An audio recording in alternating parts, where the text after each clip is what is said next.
All right, welcome in. We are starting our second session of C Sharp for Gamers and Streamers. I'm Adam Smasher 101. I'm teaching this class for the fun of it. So hopefully you get something out of it.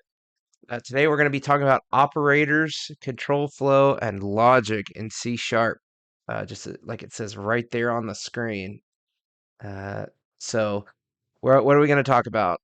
We're going to talk about operators. We're going to talk about loops, lots of fun things like that. Um, but before we get started on that, I want to talk about the homework from yesterday. Not yesterday, last week. So, has anyone, Prechty, have you done the homework? Oh, I was trying to do the homework, but have errors. Okay, perfect. That's that's great. So we can look through the errors and see what we've got. So, do you have like a screenshot or something that we can look at to see what might be causing those errors?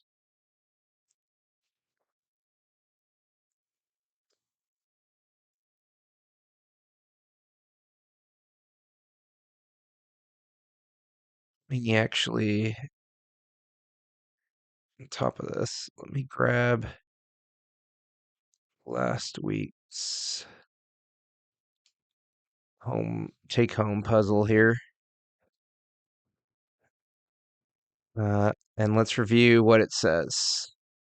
So, uh, if you remember, here, let me drag this over here actually. So if you remember last week, we had a take-home puzzle. The puzzle was, your boss has asked you to find out how old your coworkers are. Despite your protest that this clearly violates age discrimination laws, he doesn't seem to care. Write a program that takes the user's first name and birth year and outputs a greeting that gives their age in years. All right, so that was the homework. Let's see what we got so far. All right, so here is, let's open this up. Bring it over here and take a look. All right. So looks like we've got string name, comma, birth year, int current year equals 2025, comma, age. All right. So starting off, we could see right here, we've instantiated a string called name. Okay. Uh, we also have one called birth year. So what we actually want to get from this person is an integer for their birth year. So it looks like you have said, hello, please enter your name. And then you've taken the name through console.readline. Okay. So now this string name equals what they type in there. Good. Console.writeLine, hello name. Okay. Please enter your year of birth. Please note this information is private and is only used for identification purposes. That's a nice nice additional string there like that. Then we've got birth year equals console.readline. And then we are converting to int 32 birth year. Okay. All right. And then we've got age equals current year minus birth year. All right, so here's where we run into a problem. So we are now assigning age, which is an int up here. And by the way, you can actually instantiate things this way. So we didn't cover that last time, but yes, you can actually do multiple strings or ints just like this and assign them that way. Typically, I will lay them out one at a time just because that can be easier to read if you have a whole lot of them. and they do very specific things. But in this case, this is actually a pretty normal way to handle this. So um, we've got this age integer. So the problem we have with the age integer is that it's an integer, and we're trying to get current year minus birth year to be an integer. But that's an issue. And the reason that's an issue is because this convert.toInt32 doesn't modify the birth year variable. It actually just reads it in. So we need to assign convert.toInt32. We need to assign that to an int. Okay? So in order to do this, we've got to have another variable here, which is an integer, to assign this to. Now, the other way you could handle this is instead of doing this convert on this line, you can actually say age equals current year minus convert to int32 birth year. So this is where our issue comes in on this line here, and that is just because we are trying to subtract a string from an integer, which doesn't work. You cannot subtract a string from an integer. So we need to convert. We need something here that's an integer. So if we're going to use convert to int here, we need to stick it right there in the current year minus convert to int32 birth year, and that will work. Now, the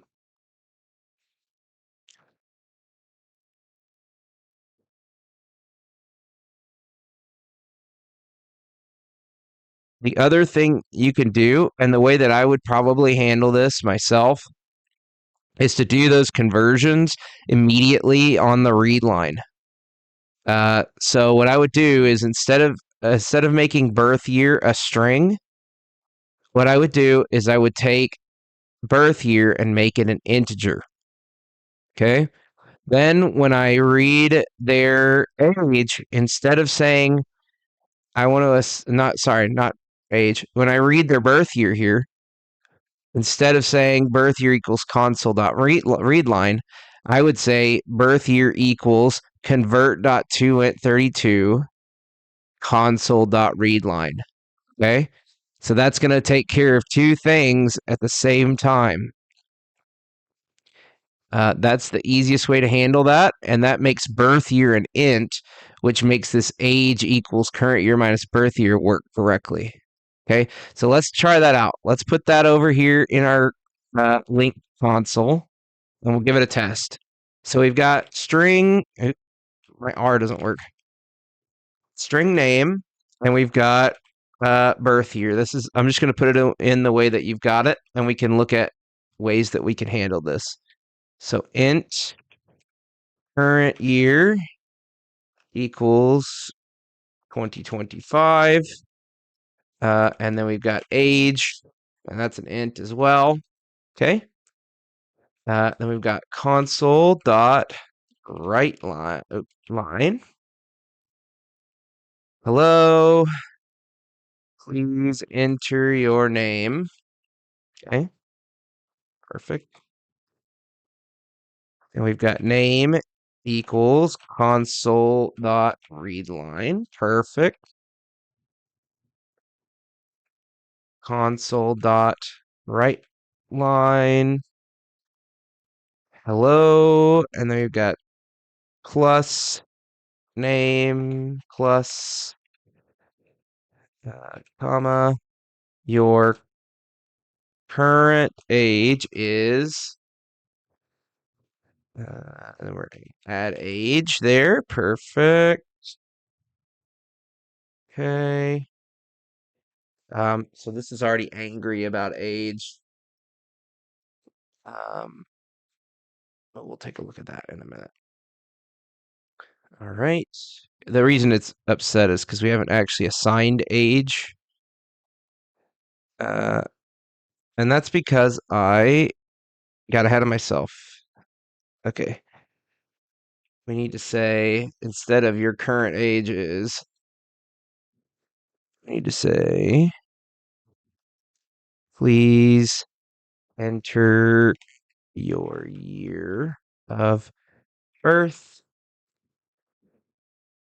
Please note this information is private and is only used for identification purposes. Bam. Go ahead and close that. Okay. So, very good. Then you've got birth year equals console.read line. Then we've got convert to int 32 birth year. And then age equals current year minus birth year. Console.write line. Thank you. Plus name. I like to space these out. Plus name. Your current age is plus age. Console.write line. White line. Right line. Your data will not be stored in order to protect your privacy. Please press any key to finish. All right. And then we'll say birth year, comma, age equals console read line. Okay. Let's see. There we go. All right. This is what you had. Hopefully, pretty much word for word here. So let's take a look at what we can do. We currently got a name and a birth year string. But I think it's actually going to be easier if we just take name as a string, come down here and add birth year. Okay. So then that creates a problem. Okay. Sorry about that. I am bad.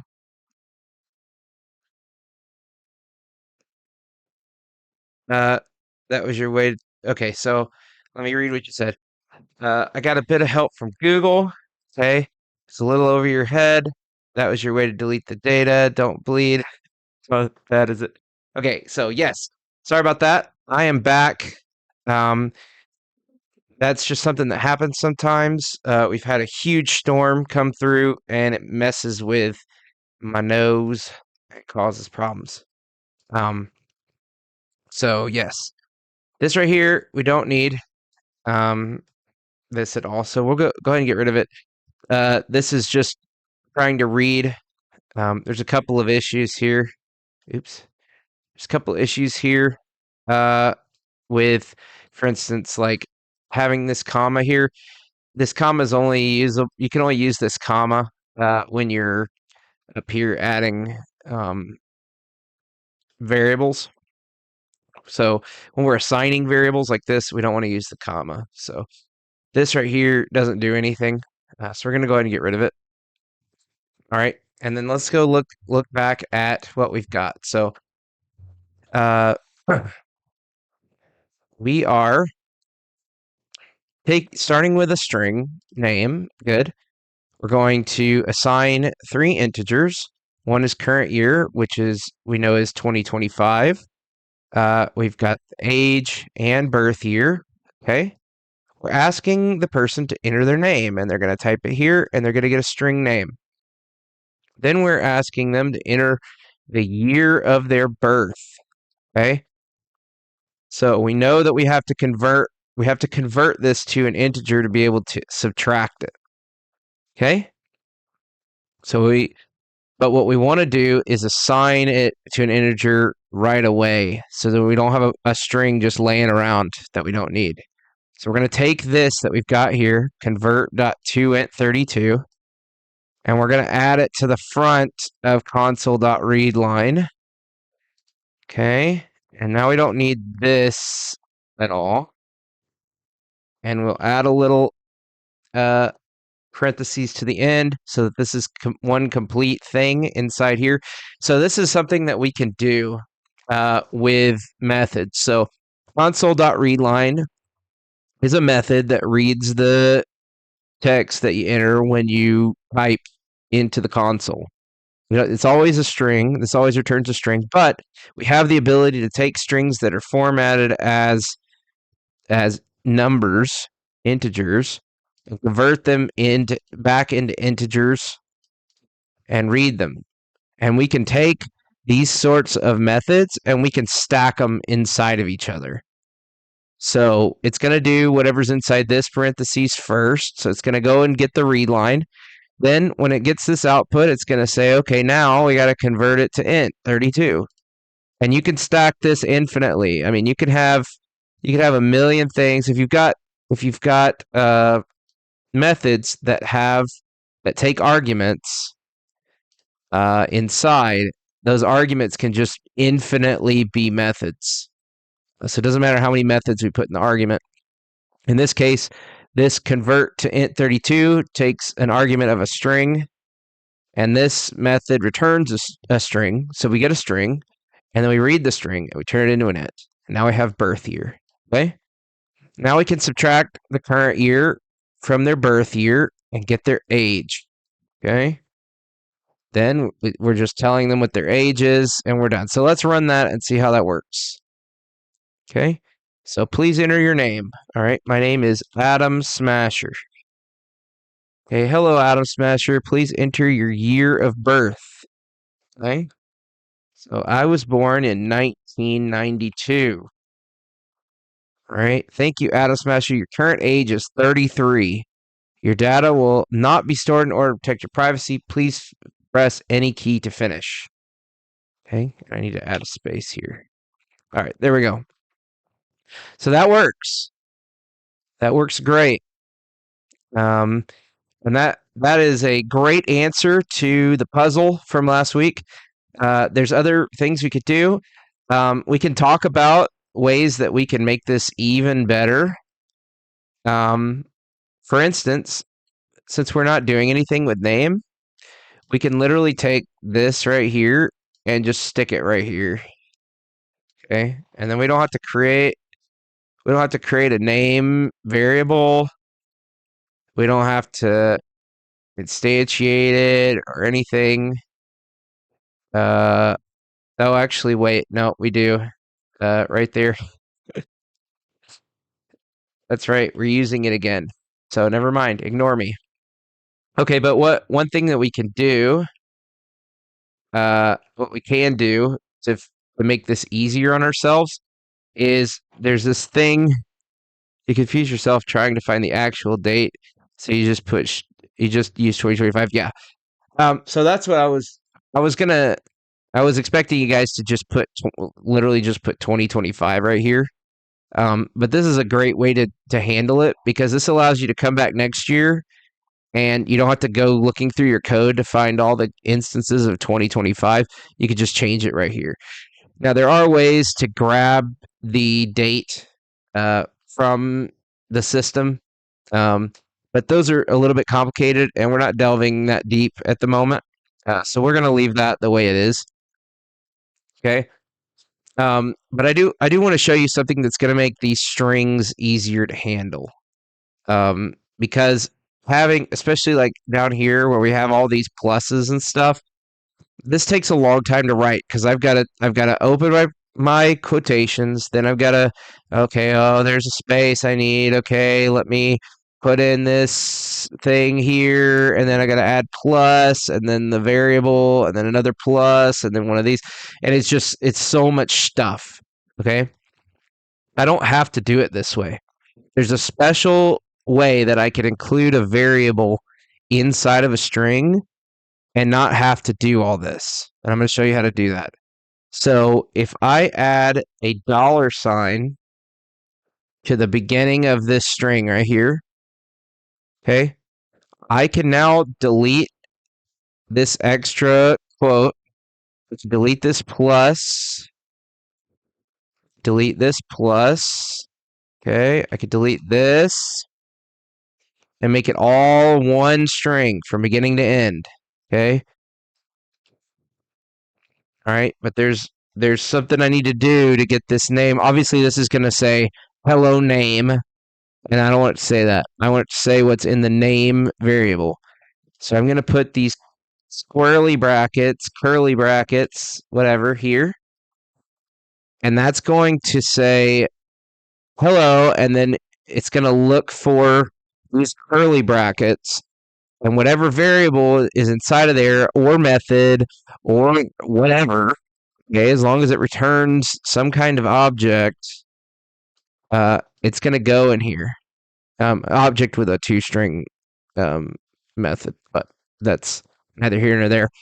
That is going to go right here. So if I create name and I read it in through the console, when this prints, it's going to say hello. It's going to grab that name and put it right there, and it's going to type all this stuff. And I don't have to have a million quotation marks and plus signs and stuff. We could do that here as well. So we will get rid of that, and we will get rid of this, and we will get rid of this, and we'll add it here, and we'll get rid of this. And then all we have to do is come in here and say name, age, and the most important part of this, you've got to add that $sign to the front. That's what tells it, hey, we're about to do something special in here. Once I do that, now it's going to work great. So let's try it out. So enter my name. Oh, Atom Smasher. See? There you go. And then I could enter my age or my birth year, 1992. There you go. Thank you, Atom Smasher. Your current age is 33. Ta-da! So there's lots of ways that we can handle this. I'm going to take this right here and copy it, and I'm going to put it right here in the, oops, put it in here in the chat. And I can add, so if I want this to be formatted, I can do 3 little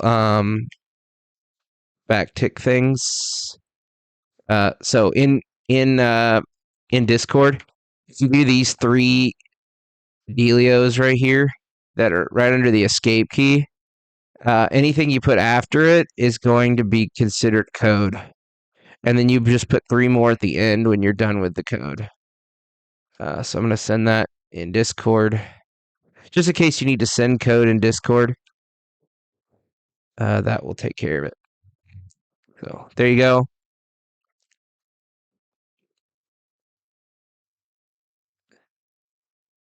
Here's the code.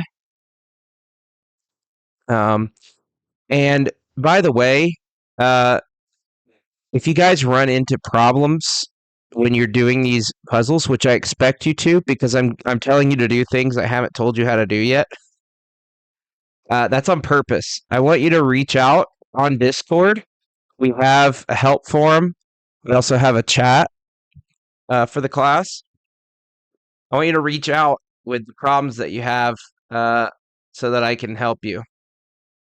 And that will make it much easier for you to complete these puzzles as you go along. And we can reinforce things that we've talked about, and we can also talk about what new things are being presented in these puzzles. Okay? All right, so we're done with that. Let me clear this. You panicked and did it last minute. That's fine. This is totally optional as well. I don't expect you to have these done by class. It's good to have one as an example. If anyone's done one, but if no one's done one, I'll do the puzzle myself, and we can watch how I solve it. So that's not an issue. This is totally your own pace. I mean, we have these every week, so it's good to stay up to date just so you know what we're doing. But there's also recordings, so if you want to go back and review or you can't understand what's going on because you missed a class, you can go back and watch it.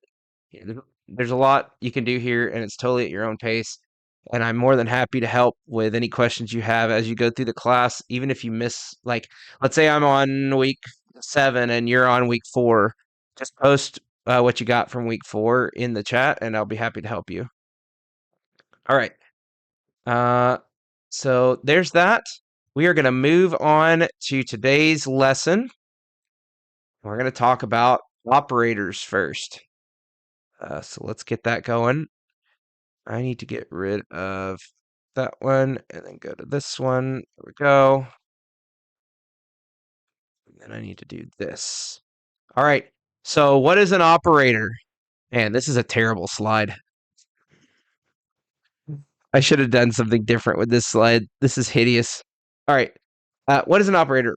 So operators perform operations on variables and values. And we've actually done a few operators already, but we're going to go more into depth on operators. So we have several different types of operators. We've got arithmetic operators, which are your plus, minus, times, divided by, and mod operators. And most of you will know first 4. You may know the mod operator, but we're definitely going to go into that and see what we can find out about the mod operator today. And then we've got comparison. So that would be the equal sign, the exclamation point equal sign, greater than, less than, greater than equal to, less than equal to. Okay, we're going to talk about what that means.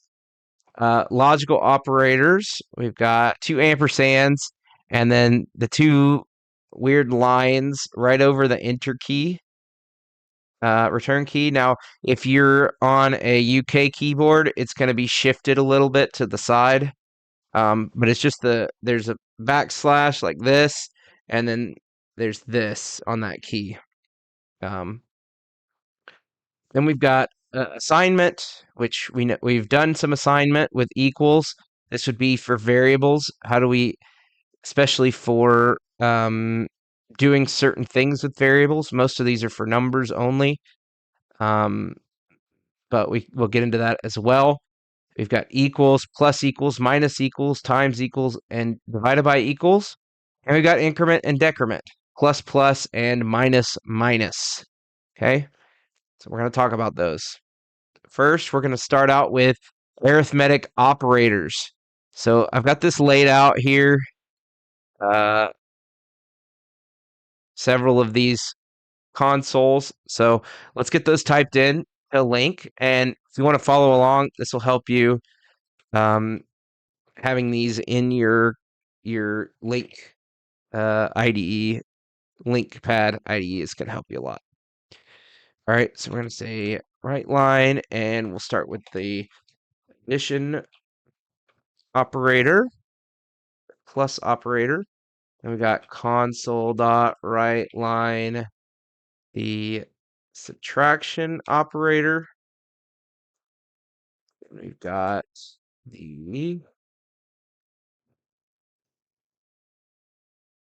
multiplication operator.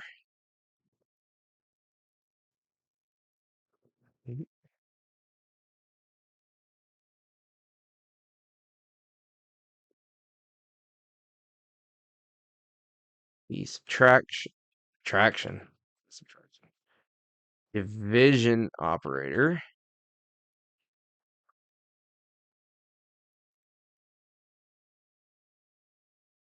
and the mod operator. Okay, so I'm going to go ahead and assign something to A and B. So I'm going to say int A equals 1. No, we'll say 8 and 4, I think. Well, 8 and 3. We'll do 8 and 3. 8 and 3, yeah. Wait. Let's do 8 and 4. Int A equals 8. and then b equals 4. Okay, sorry. All right, so there we go. We'll go ahead and run this, and this is what we get. 12, 4, 32, 2, and 0. Okay. Well, some of this is going to make sense. So we know that 8 plus 4 is 12. Okay. We know that 8 minus 4 is 4. Good. We know that 8 times 4 is 32. We know that 8 divided by 2, or divided by 4 is 2. And then we got this 8 mod 4 is 0. Okay. So what does that mean?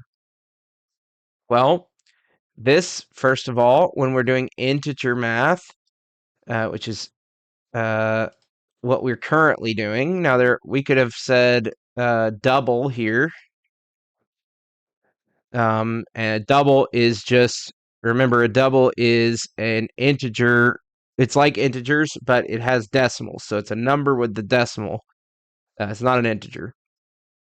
And this is going to come out the same way here. 12, 4, 32, 2, 0 with a double. So this is regular math.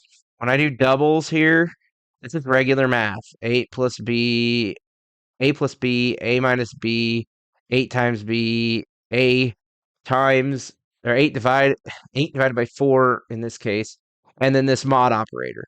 So this mod operator just says we're not interested in what 8 divided by 4 is. We want to know what's left over after we say 8 divided by 4. And this becomes super useful in code. When we're talking about coding, let me switch back over here. Yes, it's a tilde. You're right. It is indeed. So when we're talking about when we're doing coding, this becomes a very useful operator. So if I were to change this to 3, okay, now all of a sudden we've got 8 plus 3 is 11, 8 minus 3 is 5, 8 times 3 is 24, 8 divided by 3 is 2 and 2/3. And then we've got 2 left over because when we divide 8 by 3, it goes in there 2 and 2/3 times. Okay, so the remainder was 2. All right, that's what this means. It means when we divide it, when we divide it out, we've got 2 left over. Okay, does that make sense? We understand what a remainder is. This one requires some upper elementary math to understand remainders. So basically, if I multiply 3 by 2, let's do this in reverse. So just in case somebody doesn't understand what a remainder is, if I've taken 8 and divided by 3 and gotten 2 and something. Okay, so I'm going to drop that something off, and I'm just going to do 2. Now, I've got to multiply it back the other way. So I'm going to multiply 3 times 2. Well, I don't get 8 when I multiply 3 times 2. I get 6.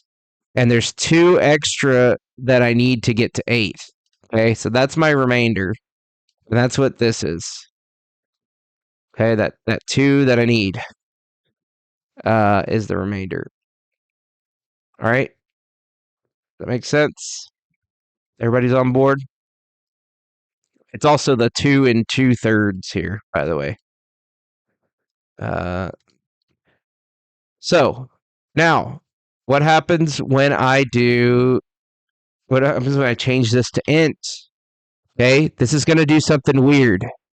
All right. Now, when I divide 8 by 3, I'm doing integer division. I'm not doing regular math. I'm doing integer division. And integer division says whenever I divide something, if there's something after the ones place, I'm just going to whack it off. I'm just going to lob it right off. Okay? It's gone. never to be seen again. All right. So if I want to do math with this and I'm dividing 8 by 3, I need to be aware that there's 2/3 of a unit that's going to be missing. Okay, it's just going to vanish.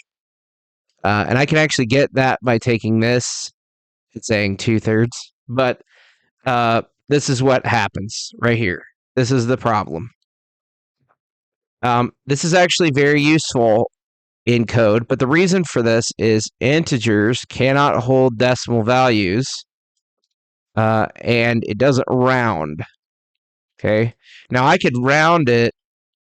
I could round it into an integer by doing double math here, math with doubles, and then rounding it into an integer, and this would become 3 instead. But we're not doing that. So that's the thing that you need to know about integer math. Whatever you have left over when you divide or take a square root or whatever you're doing that you end up with integer or end up with decimals, the decimal just gets whacked. It's gone. Goodbye. And we don't care if this was 2.9999999999999, it would be 2. Okay? All right. Okay. So there we go. We covered what happens if we divide two integers. Okay, now comparisons and logical operators. Okay, we're going to do some comparisons. What is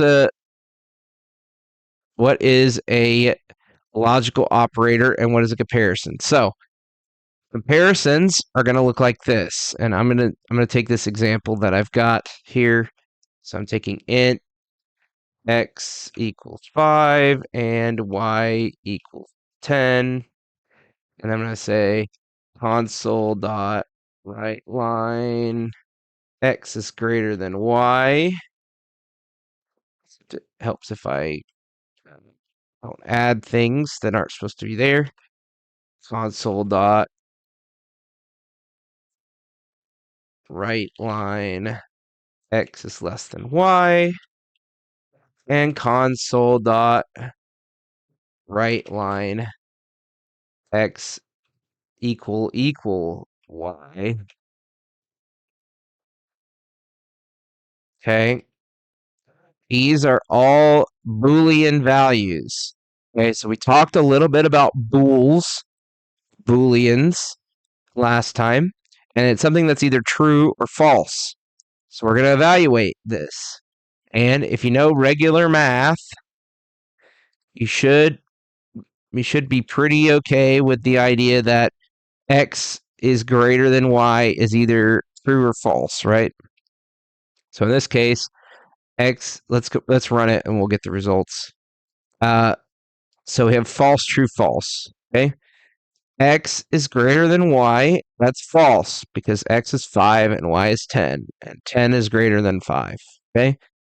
X is less than y. Okay. That's true because y is greater than x. And then this one. Okay. So these two equal signs just mean is equal to.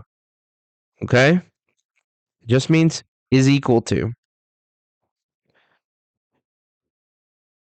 This, the reason we don't just say this right here is because this is an assignment operator. Okay, this makes y equal to x, which isn't what we want. We don't want y to equal x. We want to check if y is equal to x. Okay, so we're going to use two equal signs. The two equal signs is the question, and the one equal sign is the command. Okay. All right. So I could, if I did this right here, first of all, it's going to print out 10. And the reason this prints out 10 is because I'm printing out the value of x. And x is being equal to y. Okay. So whatever y is what this is going to output. But it also means that if I were to print out x now,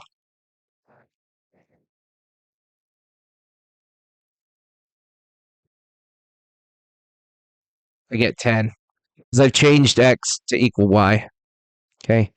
But if I do two equal signs like this, I'm going to get false, and I'm going to get 5, which is our original x value. Okay. All right. Now we've got more stuff, more Booleans. Okay.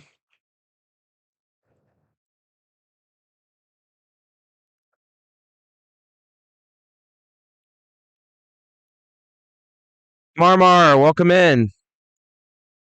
Nope. Spacing doesn't matter. Spacing does not matter. In most cases, spacing is not going to matter at all in C#. There are a few exceptions. One of them is strings. You can't break a string up between lines, really, unless you've got a plus between the strings. And you can't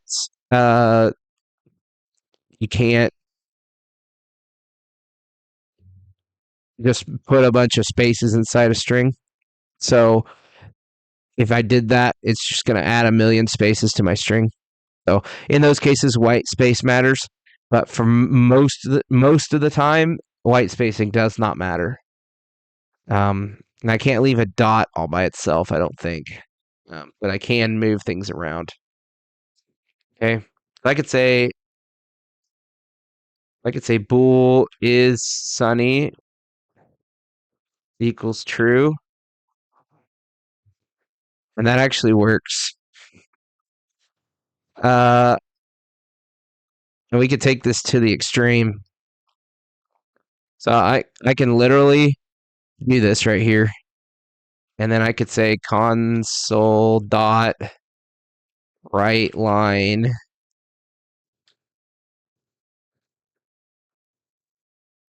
and then we'll put is sunny.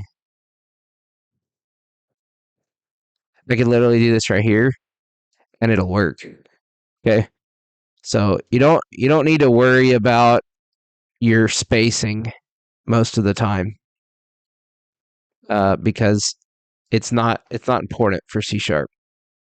Well, it is important for readability, but it's not important as far as, oh, I've added too many spaces, the program doesn't know what I'm doing anymore.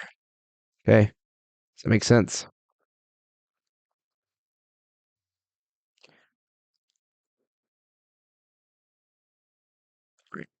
Bool is weekend equals false.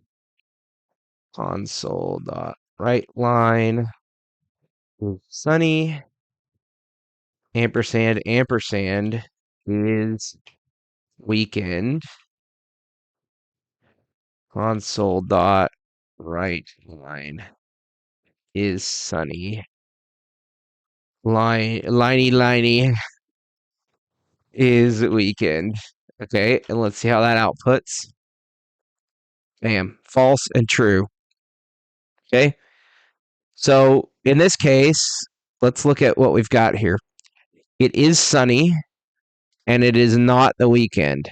Okay, because this is false, and this is true. Okay, so it's a sunny weekday. What we're doing here is we're saying, I want to know if this value here is the same. Well, first of all, I want to know if this is true on this side, and I want to know if this is true on this side. They both need to be true, or let's change this to false.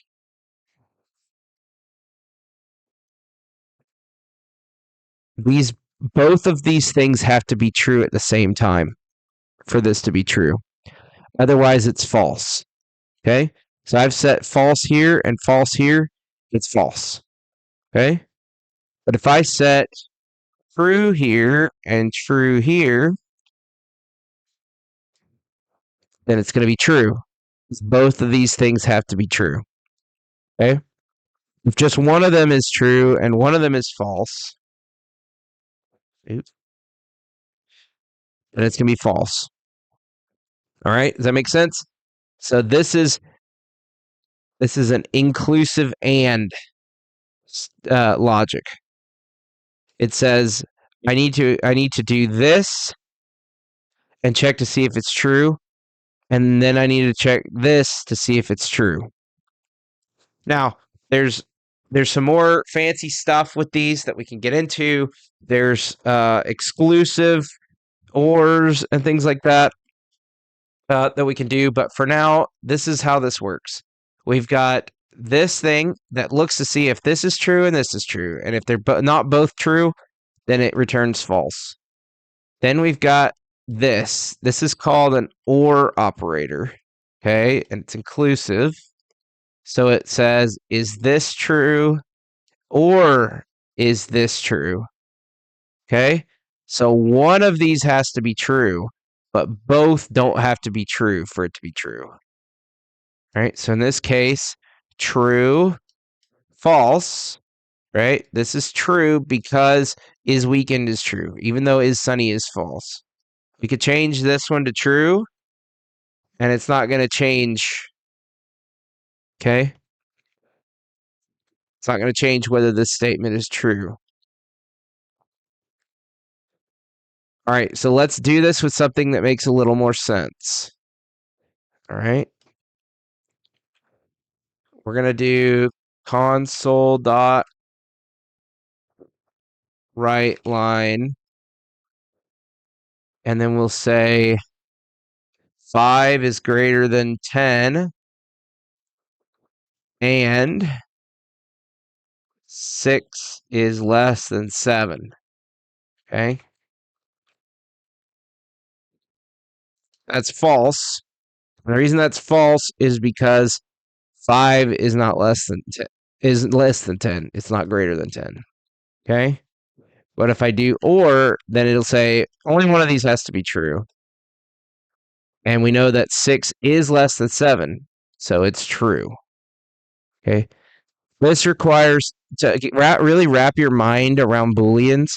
You have to practice them. It is something that a lot of people aren't used to doing. We do it in our daily lives, but it doesn't really translate to code very easily. You kind of have to practice it. All right. So there's one other thing that I want to talk about with the AND operator specifically. Okay. So when we're doing something like this, I could say 5 is greater than 6, which is false. And then I could say like console dot write line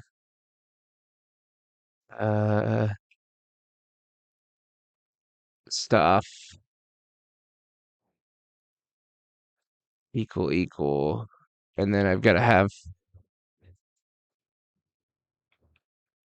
console dot.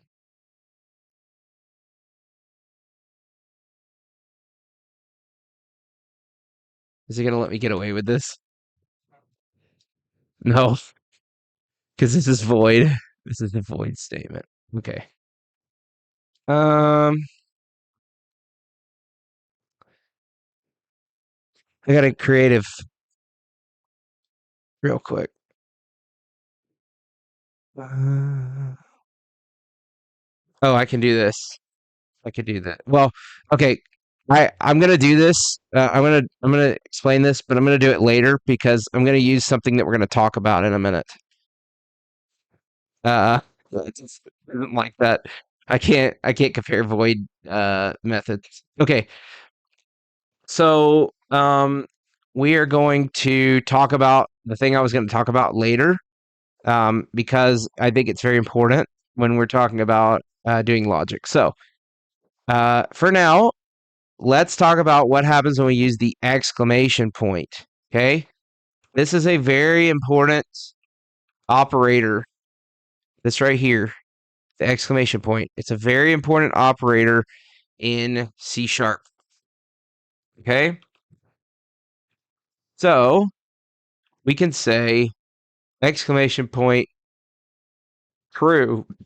And what do you think this is going to put a export or output? If I say console.writeLine,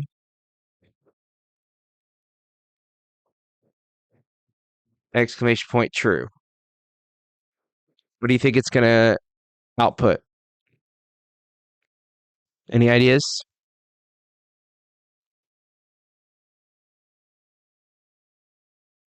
It's okay if you don't know because I haven't told you.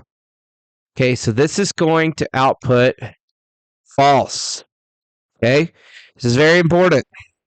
The exclamation point says whatever logic comes after this, it's the opposite. Okay, this is the opposite day operator. Okay, exclamation point. So anything I put in here that's true is going to be false. Anything I put in here that's false is going to be true.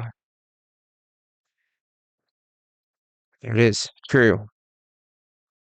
Okay, if I say exclamation point 5 is less than 3. Actually, I can't say that. I have to put that in parentheses. If I say exclamation point 5 is less than 3, it's going to say true. And of course, 5 is not less than 3. All right. Now, this also is used in, like we had earlier, we had the equal equal. Okay. So if I say 5 equal equal 5, I should get true, right? Because I'm asking if 5 is equal to 5, and I get true. Okay. You're not sure what that would be used for. We're gonna do some examples later, so you'll see what use it is here in a little while. It's actually extremely useful, but it's we'll talk about it here in a minute. Okay, and mostly has to do with variables. Obviously, we don't need to say so. Right now, it's not useful the way we're using it. If I say not this, which I mean, I could come in here and do this, not 5 equals 5, and then all of a sudden this is false, right? Um, this isn't useful because I'm just setting a.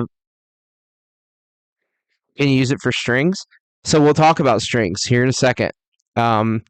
Strings in C# are a little different than a lot of other languages in that they can be compared directly based on what's inside of them with these operators. So Java can't do that. It's got to use a string dot equals method to compare strings.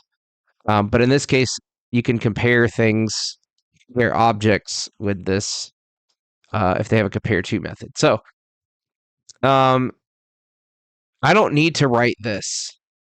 I can write 5 not equals 5. Okay. So that's the not operator. That's what it's called. The not exclamation point is the not operator. And if I say 5 is not equal to 5, I'm going to get false because 5 is equal to 5. If I say 5 is not equal to 10, then that's true. Okay. 5 is not equal to 10. All right. Unless you're in base 5. Okay. So why do I need this exclamation point? That's a great question. Let us move over to. Well, actually, we're not covering it until later. So let's talk about it. Let's just talk about it. So I'm going to set a variable.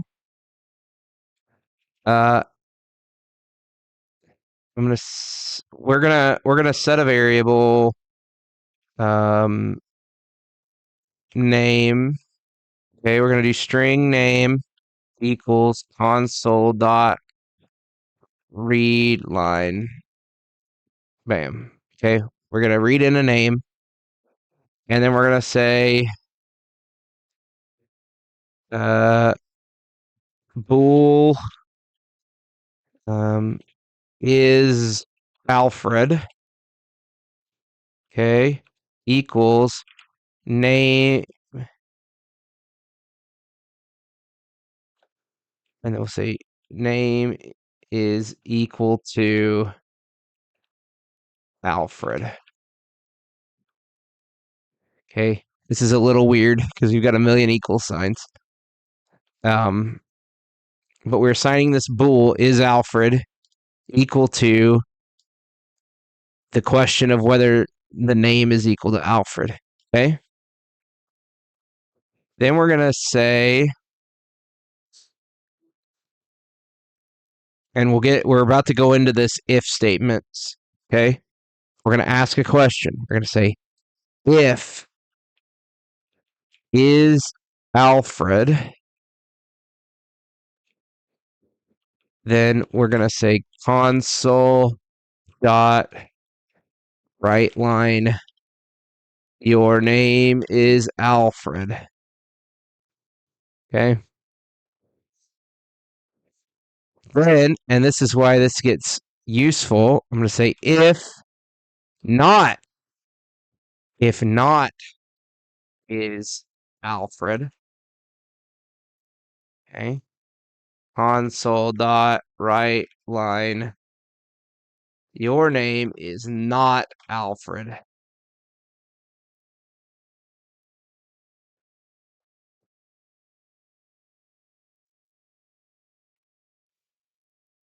All right. So I'm going to put in that my name is Alfred. Your name is Alfred. Okay. I'll do it again. My name is going to be Jamal this time. Your name is not Alfred. Okay. See how that works? We need this not operator to tell us that this person is not Alfred.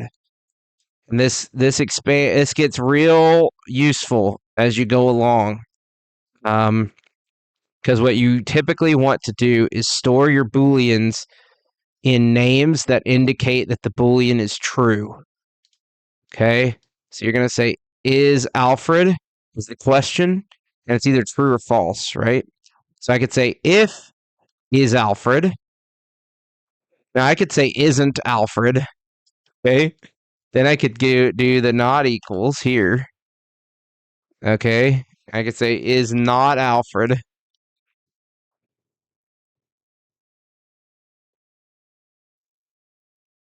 But then I need to say not is not Alfred.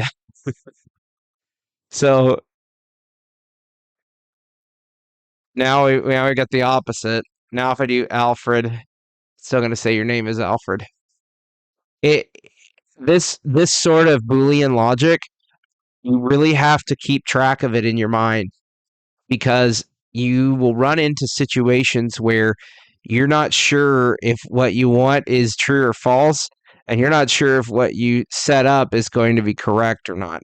So having good naming conventions for Booleans is very important. Having good syntax, writing the correct Boolean logic statements is going to work. Maybe some comments. Yeah. Having comments is going to help you. So what I could do here is I would put read person's name from console, and then this would be check to see that the person's name is not Alfred. Okay. Run if person's name is Alfred. Run run if person's name is not Alfred. So that's a way that I can keep I can keep notes on my code, and then when I come back to look, I know why it's doing things and what conditions are required to make it do those things. And this, of course, the two forward lines just means whatever comes after it on this line is a comment. Okay. Great. Let's move on to the next section, and we're going to cover a lot of these logical operators and things as we move through this. So we're going to look at conditional statements. So we had a it's not read by the compiler. Correct. Yeah, your notes are completely excluded from the compiler, which, if you don't know what the compiler is, your code is being read and interpreted through the compiler and then compiled into code that's readable by the computer. Okay. So what you write in here isn't what like you write the stuff in here and it gets essentially translated into something that the computer can read, and that gets stored in the file when you build the file. So there's a level. The language is taking things that you write and turning them into the things that the computer can read, which we talked about last time. And anything you type in a comment like this is going to be completely ignored by that process. So the computer has no idea when it runs your code. It has no idea that you wrote this stuff. Okay. All right. Condition. We went too far. All right. We're going to do conditional statements: if, else if, and else. Okay. So let's take a look at that. We've got an example here. So we'll use this example. Int age equals 18.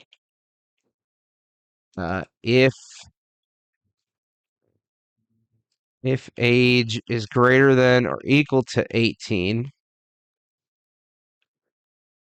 which that's another one, greater than or equal to, less than or equal to, we're going to say console.writeLine, you are an adult. Okay. And we'll come down here and we'll say else console.writeLine, you are not an adult.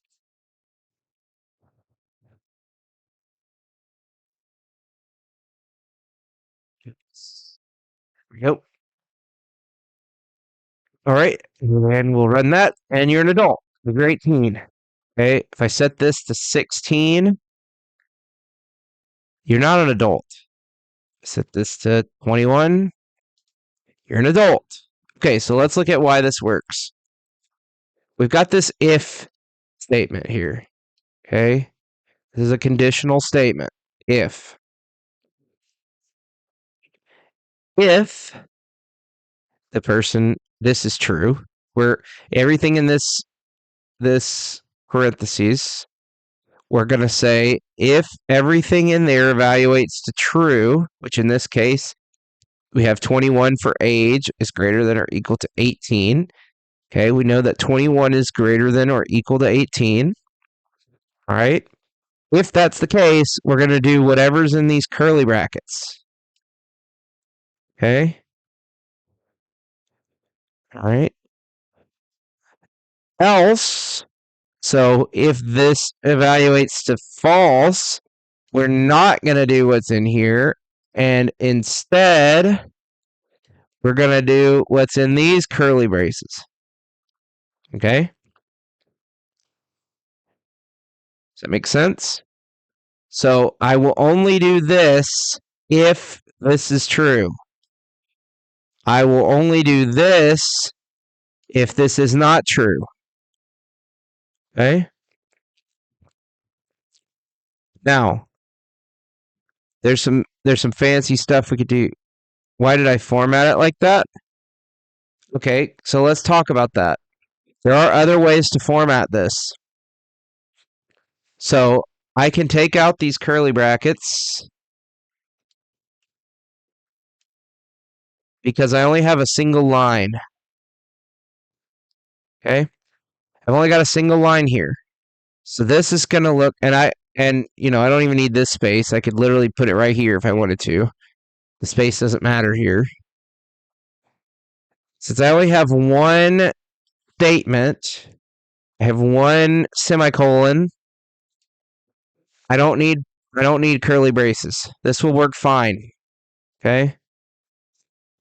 But if I have more than one statement, if I need to say I need the computer to do more than one thing inside of this if statement, I need these curly brackets.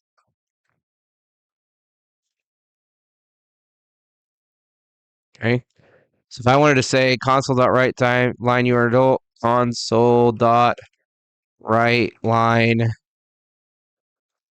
array for you. Okay. If I wanted to do this, I can. It's going to say you are an adult. Hooray for you. If I get rid of these curly brackets, we're going to have a problem. Okay. Because this else has no idea what else what it's being compared to. Okay. It's else is looking up here at console.writeLine and it doesn't see an if statement. This is going to give us an error. Okay. It's very angry. Oops. So we need those curly braces. Now, why did I put these out here? I don't have to. Like I said, I could put this here. I could put this here as long as I have a space there. I could put this here and it would run just fine. But for style, so there are forms of style which are preferred. They're not required, but they're preferred for C#. And you can read style manuals on how you style things and what things need to go where and blah, blah, blah. But the reason why we indent the line after an if statement is because we want to see the contents of the if statement in an easy, readable way. Because I could come in here and I could put all this junk just like this.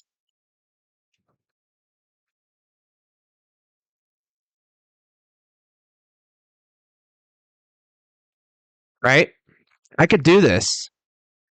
But when I'm reading tons of lines of code, this is two different things. These are either one of these is happening or the other one's happening. And I want to see what's happening at a glance. I don't want to have to parse through this with my eyeballs and try to figure out what the heck is written here. Okay? That's why I write it that way. It's completely style based. And some people will write it this way. People will come out here and they'll do this, and that's fine. And they'll do a tab here, and they might even come down here and say console.write line array for you. Okay. They might do this.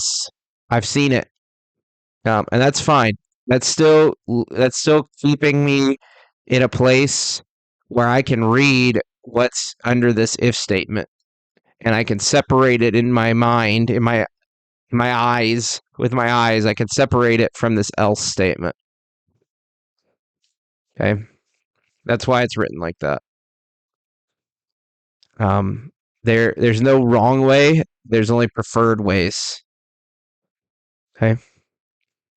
I mean, a wrong way is you get an error. Because like if I were to back this all the way up to else like that, it doesn't know what an else console is, right? That's a wrong way. But this is just not the preferred way to write it. But yeah, that's why I format it that way. I suggest you format it in a way where you are tabbing here. And a lot of IDEs, development environments, will automatically do this for you. If I put an if statement here and a bracket, I hit enter, or even if I type if and hit enter, it's going to automatically tab the next line because it knows that, hey, you probably want to separate these. Okay. All right. Okay, so let's move on to our switch statement. Actually, before we do that, we want to see how we can extend this to have more conditions. So this is an important step. I may have more options than just 18. Okay. I may want to see if someone is, so here in the US, you have to be 21 to drink. Okay. So I may want to say, this is going to annoy me if it's not formatted the way that I usually format things. All right. Here's another reason I would need curly braces. Look at that.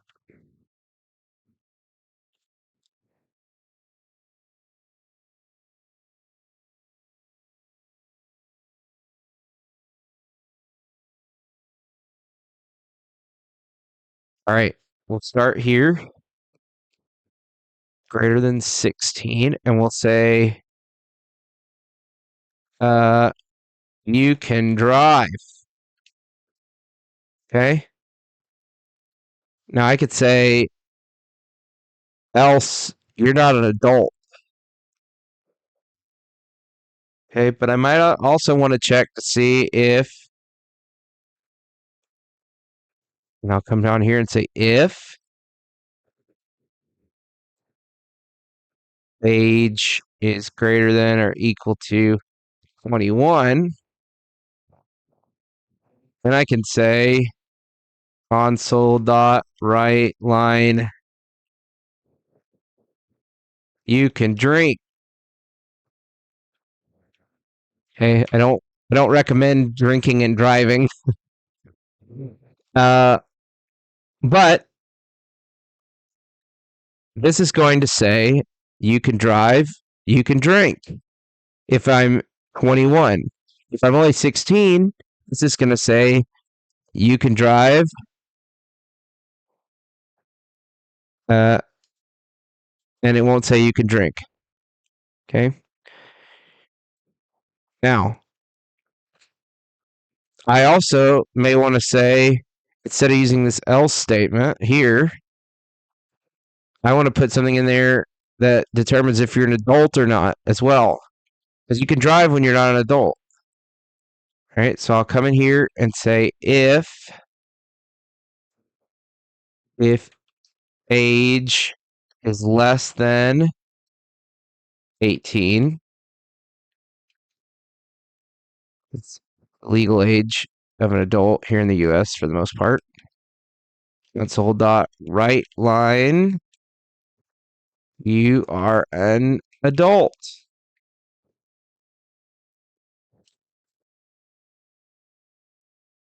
Okay. Then I could come here and say else console dot write line, you are not an adult. Okay. Then I can come, if you put age is less than 18. Oh, I put less than 18, didn't I? Should put it greater than or equal to. Thank you for catching that. Age is greater than or equal to 18. You're an adult. Otherwise, you're not an adult. Okay. And I could add this in here as well because this person's clearly not over 21 if they're not over 18. So I can come out here and say, okay, that needs to be down here.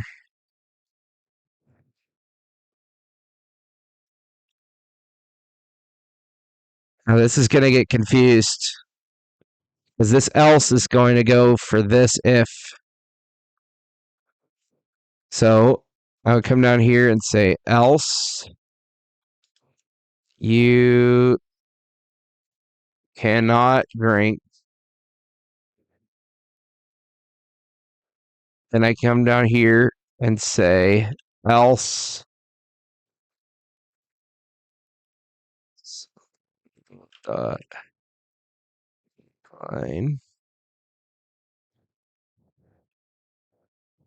You cannot drive.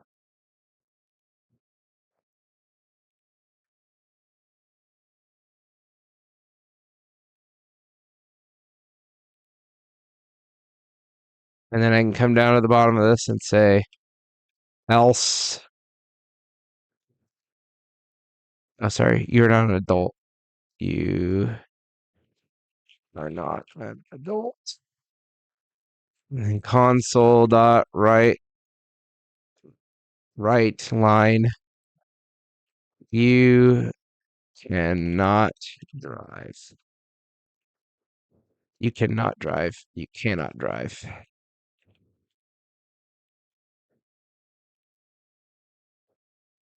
Okay. I need to add curly brackets here because I have put extra things inside of this if statement.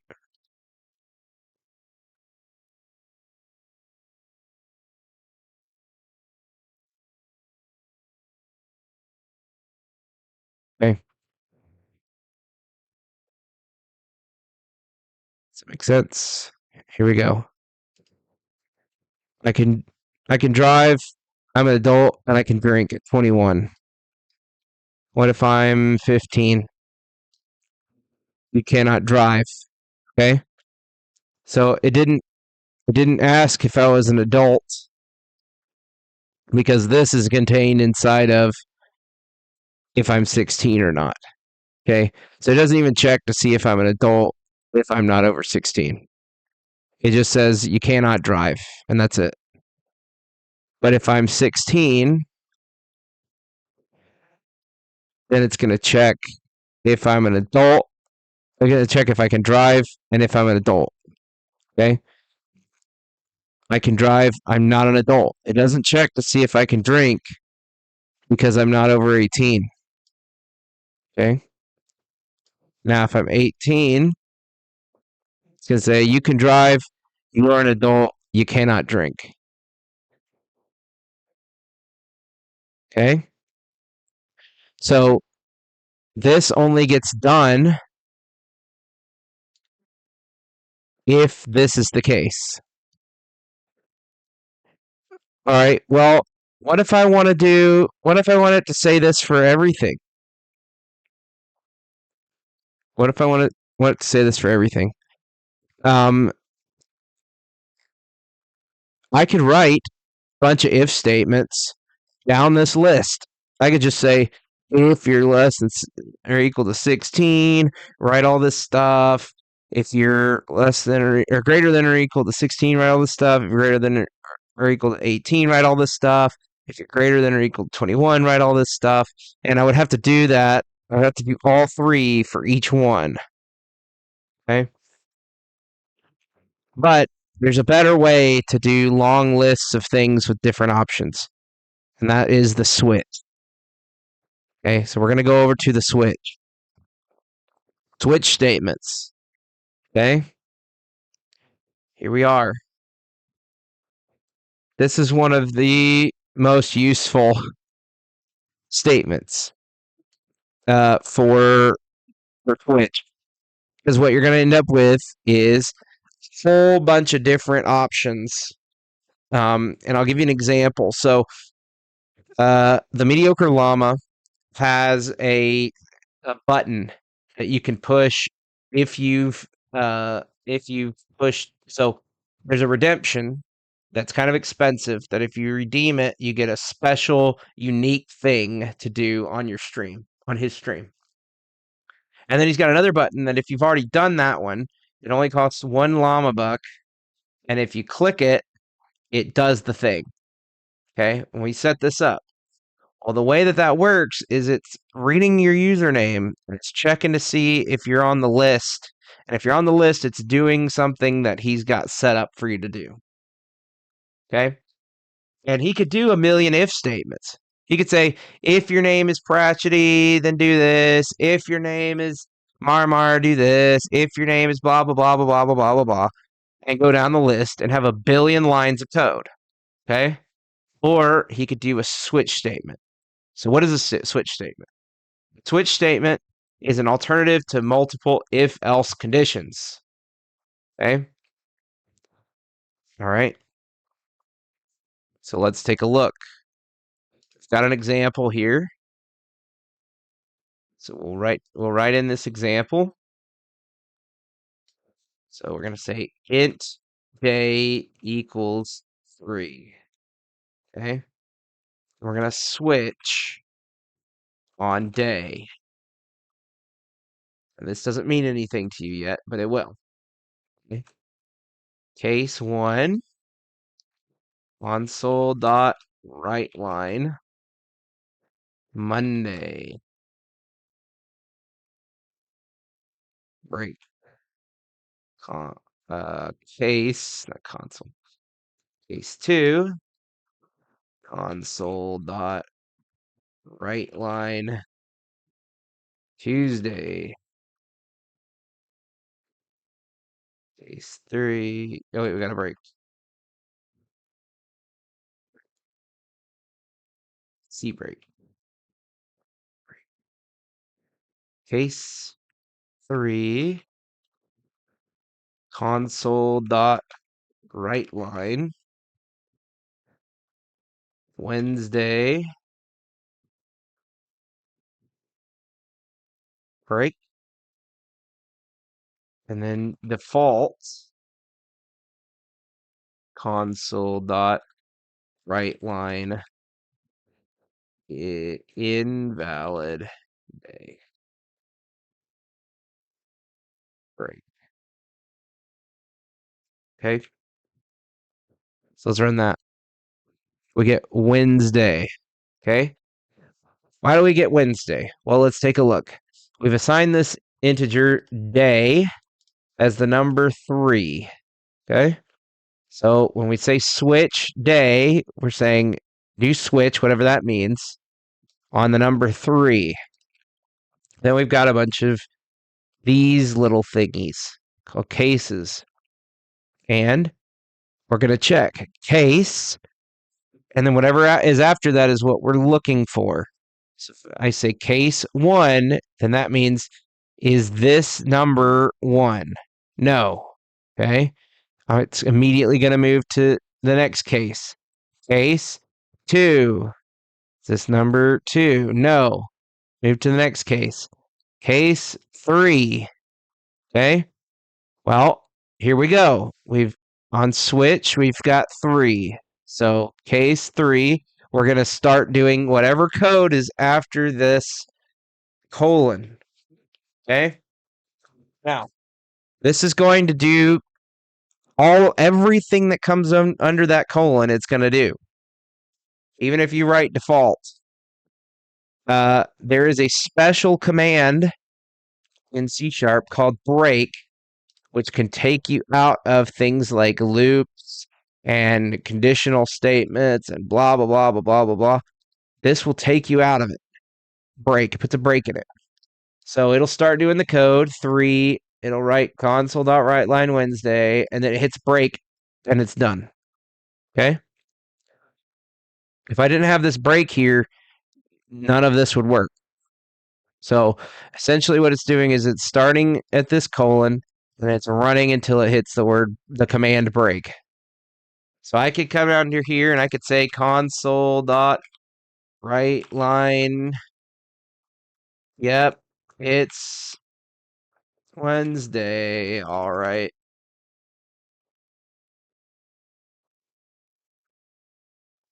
And if I run that, it's going to do it. Okay. I can do this on and on forever until I hit a break. If I took out this break, I believe it's going to yell at me. Yeah. Cannot fall through from one case label to another. Which it's nice that it does that for us, because not all languages do that. This will fail if you don't have a break, some kind of break in there. All right. And we could actually trigger this break at any point. So I could say, if true, break. And of course, this is unreachable because this is always true. But now it says Wednesday. And it doesn't go any further. But if I set this to false, now it's saying, hey, it's never going to break. But there you go. So that break is useful, and the break can be done multiple different ways, but that's how it works. Cases like that. And this doesn't have to be a number. So I could come up here and I could say, string day equals Tuesday, right? Tuesday. And then I would have to come here to case. I could say Monday, case, Tuesday, Wednesday, and then default, which I will talk about in a second. So now if I say Tuesday, comes out Tuesday because it checks to see, oh, it's Tuesday, it's printing out Tuesday. Okay, so let's put in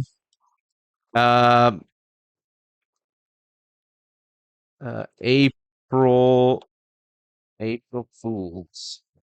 Now if I run this, it's going to say invalid day. And the reason it says invalid day is because it went through each of these cases and none of them matched. So it's going to fall back to the default. And this default is here to catch anything that doesn't fall into one of these cases, and then it's going to do whatever's here and break. Okay. Now I could probably get rid of this break. Oh no, it does need it. Okay. Never mind. All right, there we go. Invalid day. April Fool's is not a valid day. If I said Monday. Okay. So the way that we did it in StreamerBot for the mediocre llama is we came in here and we said Atom Smasher 101, Cratchity, Peaks, and then this would be like it wouldn't be a string, it would be a command saying do the Atom Smasher thing. And then this would be do the Pratchety thing. And this would be do the Keeks thing. Smasher thing, that's right. Do the Keeks thing. And then this would be like you need to go redeem the other thing to do the thing. Okay. Then I can come up here and this will be my username.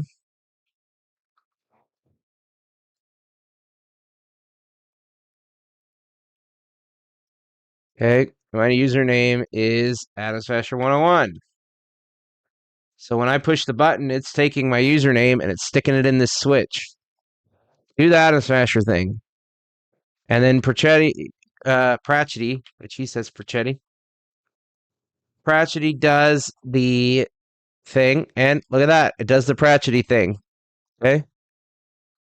But then some sneaky person like Mitters comes in here and pushes the button. You need to go redeem the other thing to do the thing. Okay. So that's the use of this switch. Or Pratchett or Pratchetti or Pratchetti Pratchetti. All right. So there you go. That's the switch. When this is what we've got for the discussion. When should we use a switch instead of an if statement? I spelt it wrong.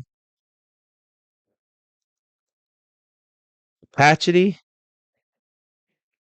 Oh, I did. It's that R, man. It gets me every time. For some reason, this keyboard does not like the R's. Probably need a new one. Or I just need to clean it out. All right. So there we go. Do the Pratchett thing. So I could literally come in here and say I typed too many R's. Yeah, I do. I do. So I could say console dot read line, right? And that's gonna ask me who I am. See, it does the R's. Do the Atom Smasher thing. Okay. So that's what that's used for. All right. So when should we use a switch instead of an if? What do you think? What's a good reason to use a switch instead of an if statement?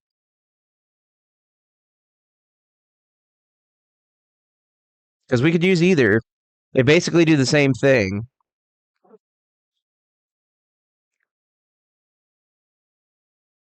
do you think?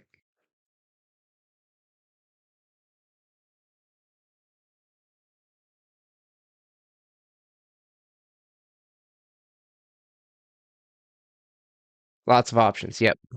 Yeah. So when I've just got a million things that I'm trying to check against, and I have a lot of code, especially that I want to go down through there, I don't want to be using a million if statements because they're hard to read and they're hard to copy and paste as well.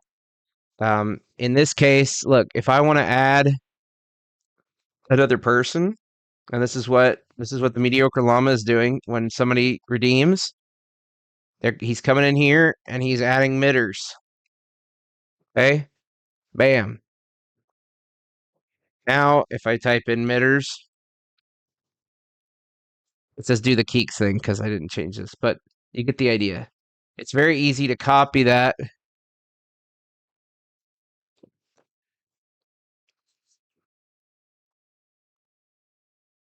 Well, he wants to divorce her anyway. Um, so I can come in here and add these, and I can add a million of them all the way down through here, and it's very easy to do. And I can use this as a template. Okay. All right. Let's move on. Loop. For loops, while loops, and do while loops. Okay, so loops allow repetition in code. We've got the for loop, which is a loop with a counter, a while loop, which is a loop while a condition is true, and a do while loop, which loops at least once. Okay, now we've got some examples of this.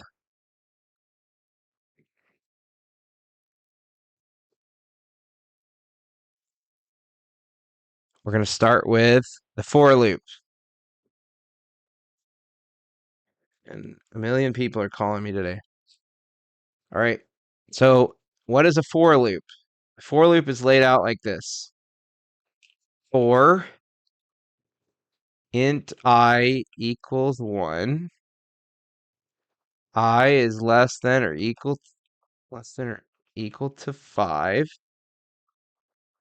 I plus plus. Then we'll come down here and we'll say console dot write line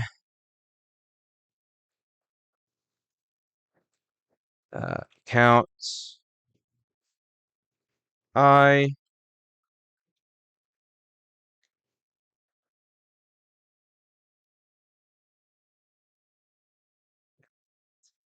All right, go. So this for loop is going to take some command here. Then it's going to check the Boolean value here. And as long as this is true, it's going to do this thing over here, and it's going to do this stuff in here. Okay? Now, this is the way that you usually use for loops. You usually use them to iterate a certain number of times through a loop. So what this loop is doing is it's got a value I, and it's equal to 1. Then it's checking to see if that I is less than or equal to 5. Oh, you back? All right. It's gonna, so this is assigning a 1 to an integer I. Then it is looking to see if that integer I is less than or equal to 5. And if it is, then it's going to come over here and increment I by 1. That's what this plus plus means. It means increment by 1. And then it's going to print out I. Okay? And actually, this is plus plus, so it actually increments it after we do this, which is kind of important, but it reads it. Well, actually, no, I'm sorry. It reads I first, and then it increments it, and it does it the same way both ways, actually, in the for loop. But you could technically, there's a difference between plus plus I and I plus plus. But anyway, just know that if you add plus plus to the end of something, it's going to increase that thing by 1. Okay? All right. So, what this for loop actually does is it does a command here. You typically want this to be an assignment, but it does a statement here. Then in this area, it evaluates logic. And if this logic is true, then it does all this stuff here inside the for loop, and then it does whatever's here. Okay? Then it starts over. When it gets to the end of this, it goes back to here. It starts over. And it checks here. So it won't do this again. It won't do this again. It comes back and it starts here. Check to see if this is true. Run all this stuff and then do this thing. Okay? And that's why we get count 1, count 2, count 3, count 4, count 5. Because when this is equal to 5, it's still running all this. Okay? Then it comes back and it's equal to 6 and it says, forget it, I'm done. And it yeets itself out of existence. Okay? So I could actually do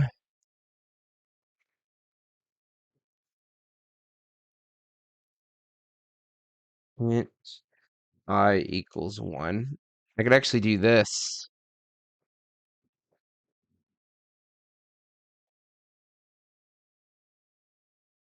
Then it stops. Yep. So I could actually do this. I could do nothing here. Okay? And this would work the same way. The difference is that this I exists outside of the for loop. So I could come down here and say console.write line I. And I could print out I, which is 6 now, because it's done. It actually does this at the end. So it equals 6 when I'm done with this for loop. But if I go back and I get rid of this and I put int I is in here, one, this isn't going to work because this gets deleted. This integer I gets deleted when the for loop is over. So it doesn't exist outside of the for loop. I can just delete these and get infinite queries. Okay. So that's a for loop. It's just run this until the thing in the middle is false. So I could technically say for int I equals 1, and then I could say I is greater than 2, or greater than 0, I plus plus. And this will run forever. Yeah, it will. Count console dot write line.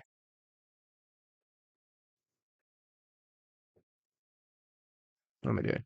Count I.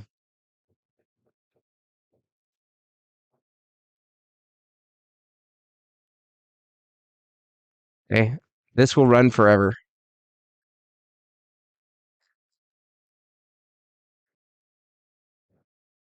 This will go as fast as my as fast as the CPU allocation for this program will go.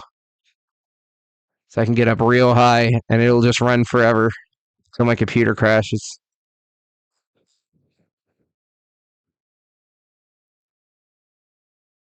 Okay, we've hit the limit of the graph actually for this program. But if this were being run in just regular .NET console, this could run forever. Okay, this is the limit of the graph, so it won't do anymore. But technically, this will run forever. Okay, because I will always be greater than 0. I could put true in here, and this would run forever. Same thing. Okay, so that's how it works. Do a thing here. See if this is true. Do a thing here. That's how the for loop works. And usually you use it to iterate through a certain number of times. Right? Now, moving on.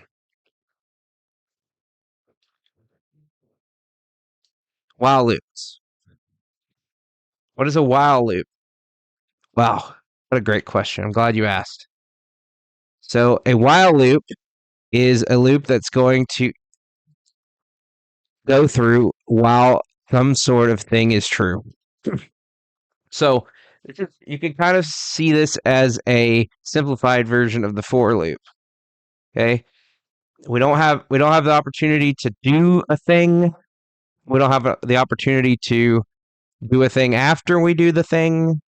We just have whether something's true or false, and then we have that uh, Adam Smasher. Why Adam Smasher? I'm glad you asked. Yeah. Um. Hello. Take me back to the link. Your link pad. All right. So let's do an example. Int count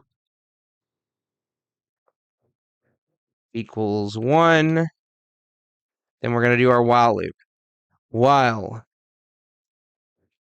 count is less than or equal to 5. We're gonna do something in the curly brackets. Console dot write line count. Oops. Count. Count.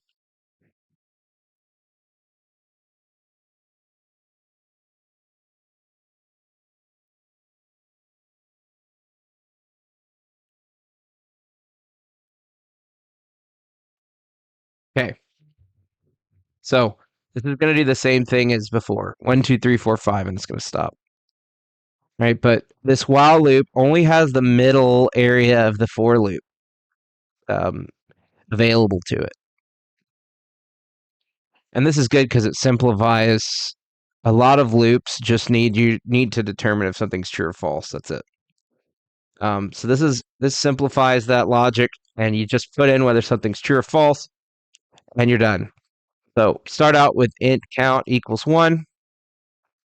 Then we say while is this true? Well, count is less than or equal to 5. That's true right now because it's a 1. All right.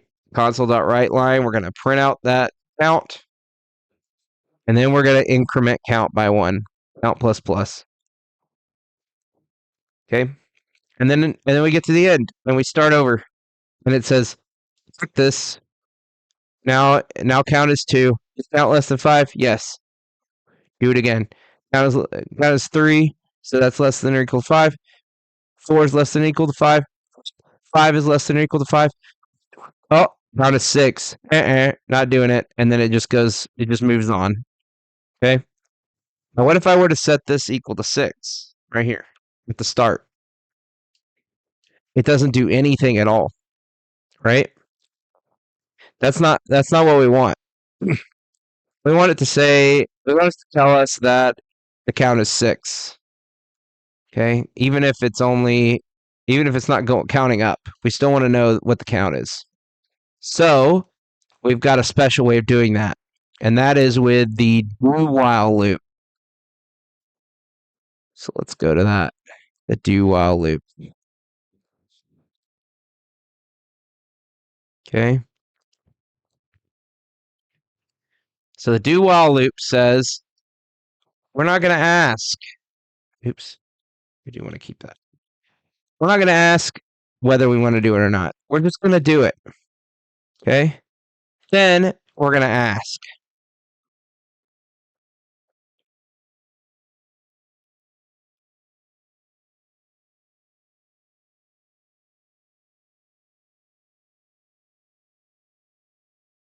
Okay.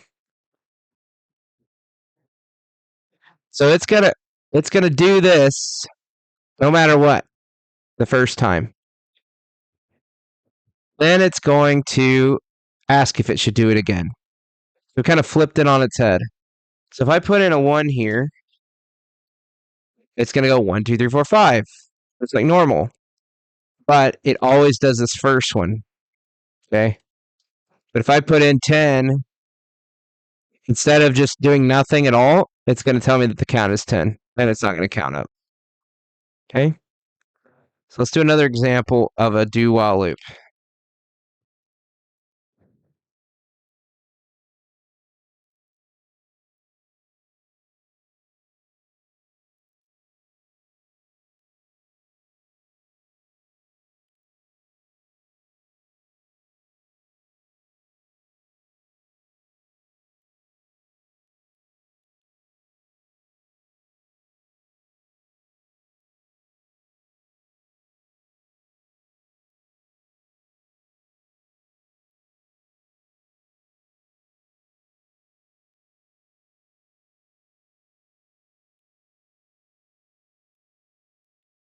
By the way, this is another way that you can do your console dot read with integers.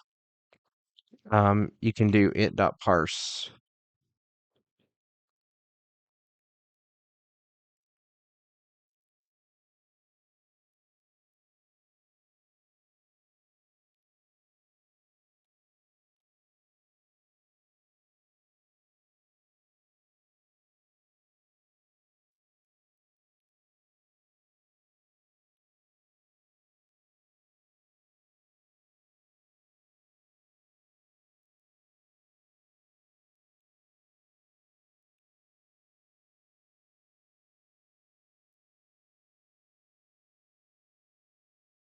Okay. All right. So what does this do? This is creating this integer variable number Then it's saying do, so it's going to do this immediately. It's going to write on the console, enter a number greater, it's like Tony Tiger, greater than 10.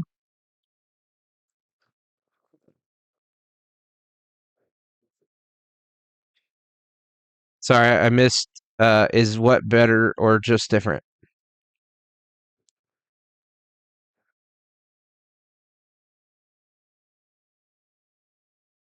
The parse thing.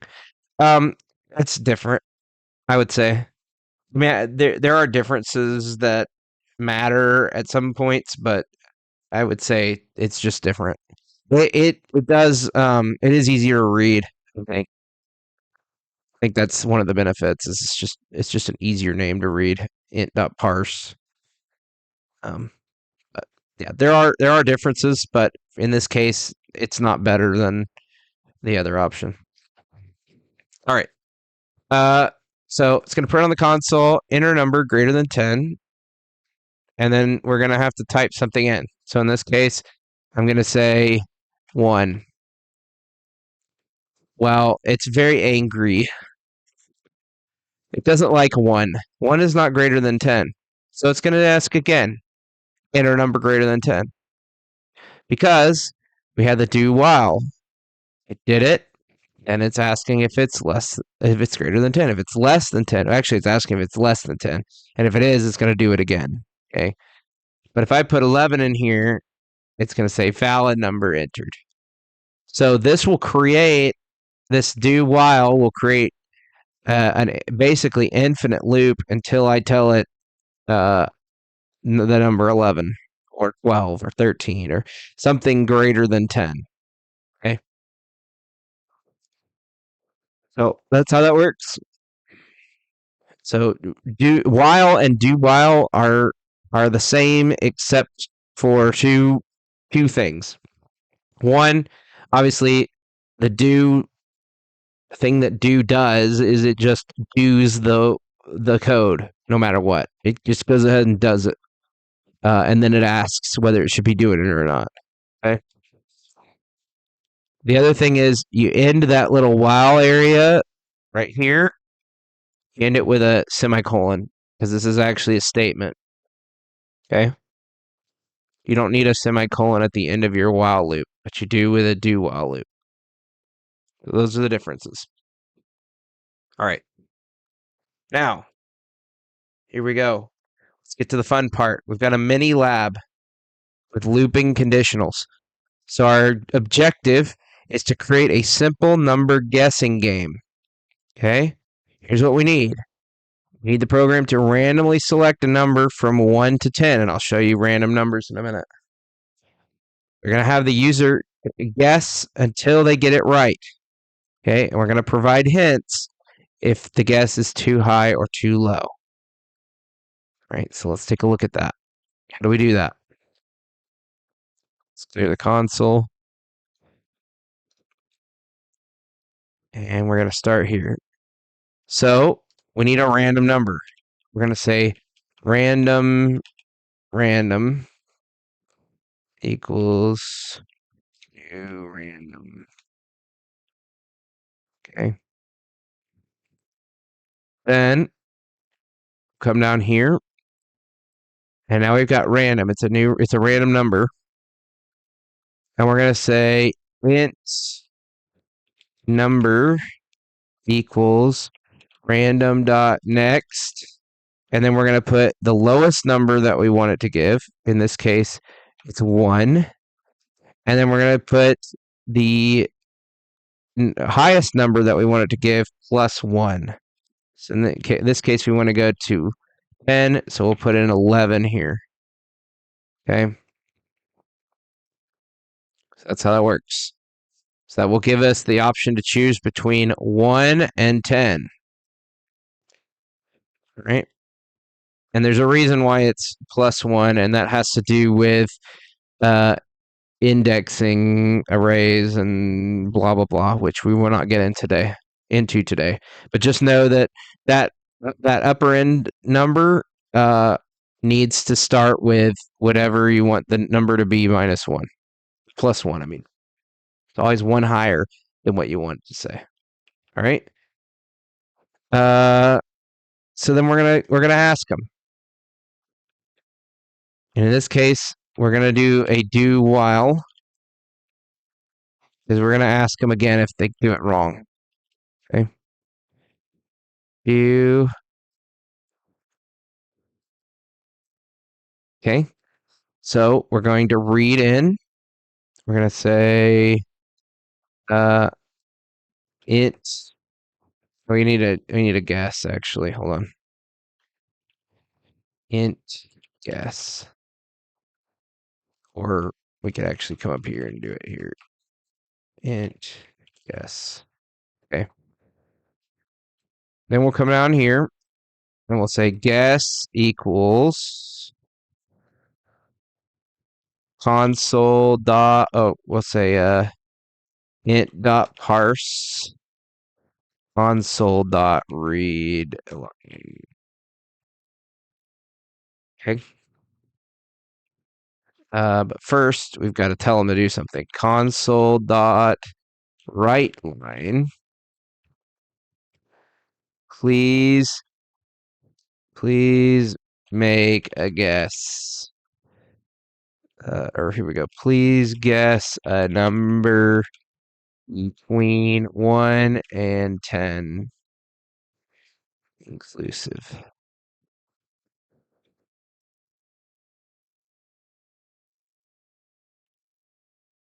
All right. Then we're going to read it in. And then we're going to say if guess is greater than number, we're going to say console dot write line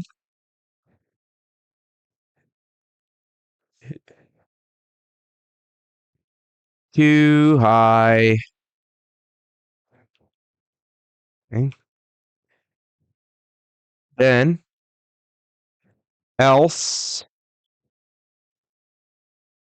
I say else, and we're going to do else if. This is something I didn't demonstrate earlier. We could say else if guess is, thank you, guess is less than number.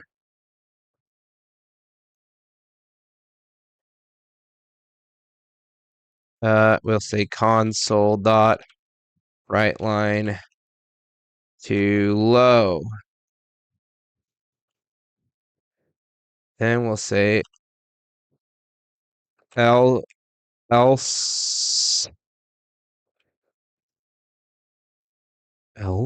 come on, console dot write line. You guessed it. The number was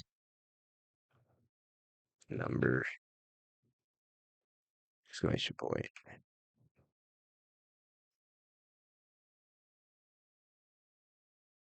$.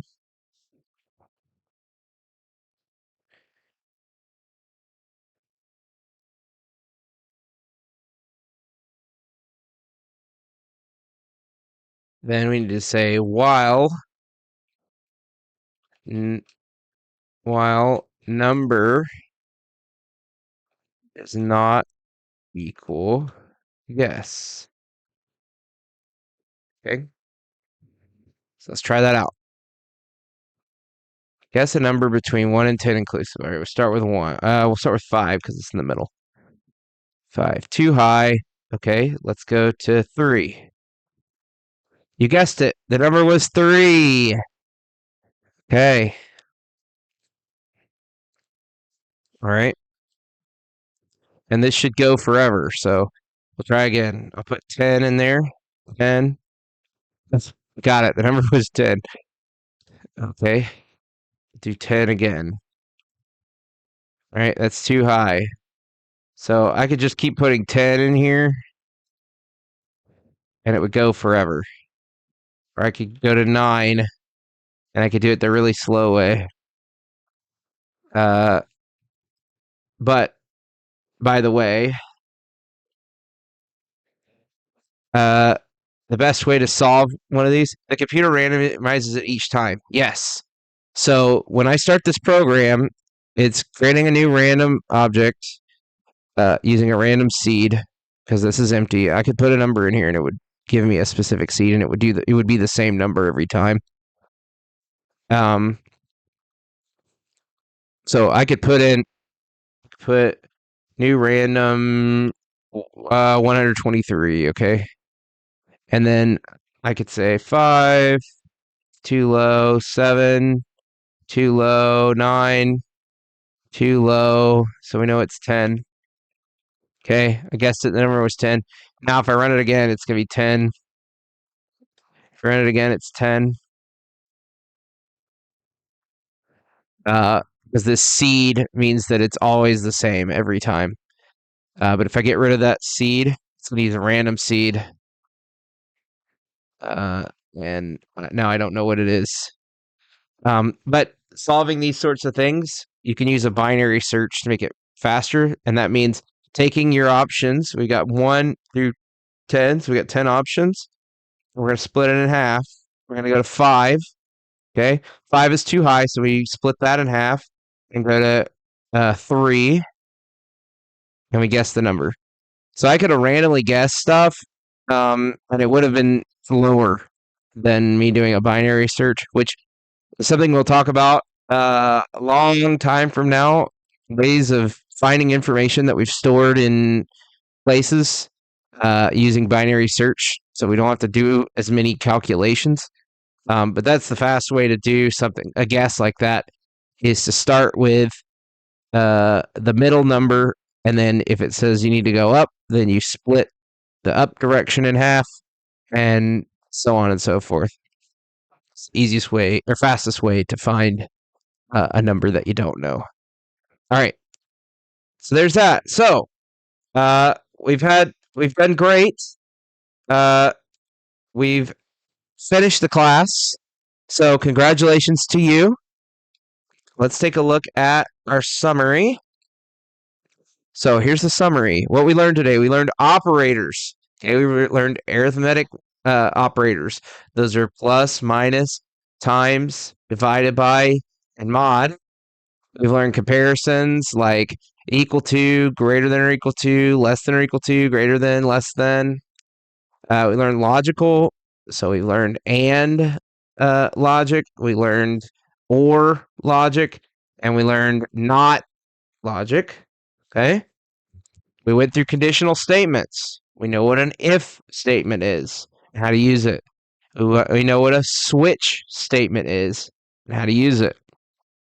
We did loops. So we know how to use a for loop to count through things.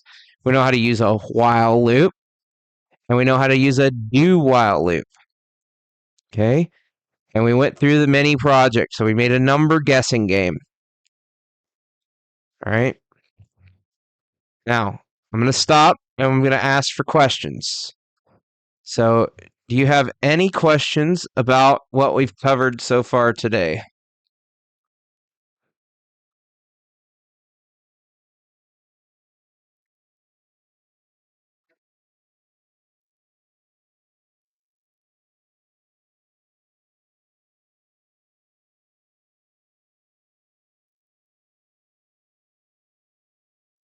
No more questions. Okay.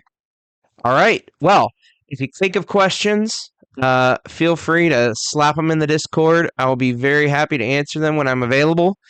And I love doing this stuff. So, you guys give me a great opportunity to stretch my mind, stretch my teaching skills. Yeah, slap them right there. Just whack right there in the Discord. Um, so I appreciate all of you. I appreciate you taking the time to learn this with me. I appreciate any feedback you give me. And I really hope and look forward to helping you solve some of these puzzles and work through some of the things that we've talked about. All right, so let's go on to our puzzle since we're talking about it. This week's take-home puzzle, there's 2 puzzles. Okay? All right. So, puzzle number 1. Write a program that asks the user for a number, then uses a loop to count down from that number to 0, making sure to display each number in the countdown one at a time. All right. So this is related to the one we did with the for loop, where it counted up 1, 2, 3, 4, 5, and then quit. Well, now we're going to ask the user to give us a number, and we're going to count down to 0. So see if you can do that. All right. Now, puzzle number 2. We're going to modify the number guessing game that we did to limit the number of attempts to 5 and display a game over message if the user fails. Okay. I am going to post this code right here in our chat. I'm going to put it in the chat area, not this class area, but the actual chat. I'm going to put it in the code in there, and this will be, call this session 2, number guessing game. Okay. All right, so that code is in there. Actually, let me set it as code here.